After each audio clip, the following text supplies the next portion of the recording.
খঙত কোনো সমস্যাৰ সমাধান নহয়। শান্তিৰে বিবেচনা কৰিলেহে সমস্যাটোৰ সমাধান ওলাব। এটা কথা সদায় মনত ৰাখিবা চন্দ্ৰগুপ্ত, নিয়তিয়ে অনা কোনো সমস্যা মানুহৰ ক্ষমতাতকৈ ওপৰত হ'ব নোৱাৰে। বেছিভাগ মানুহেই সমস্যা আহিলে সমাধান বিচৰাতকৈ বেছি ত্ৰাসিত হৈ পৰে। এইটোহে বেছি ডাঙৰ সমস্যা। কিন্তু কিছুমান মানুহে কঠিনতকৈ কঠিন সমস্যা আহিলেও শান্ত হৈ থাকি সমাধান বিচাৰি উলিওৱাত গুৰুত্ব দিয়ে।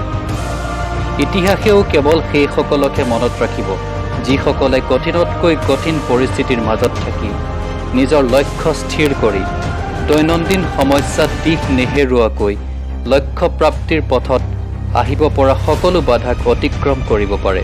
মনত ৰাখিবা চন্দ্ৰগুপ্ত, যিসকলে নিজৰ সমস্যাকেই সুযোগলৈ ৰূপান্তৰ কৰিব পাৰিছে তেওঁলোককেই ইতিহাসে মহান বুলি আখ্যা দিছে।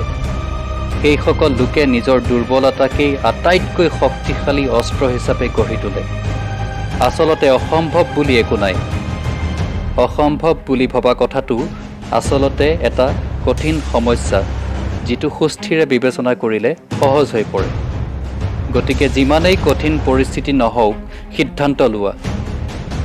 আৰু মনত ৰাখিবা, এটা সিদ্ধান্ত লৈ যদি তুমি সমস্যা শেষ কৰিব নোৱাৰা তেতিয়া সমস্যাই তোমাক শেষ কৰি দিব।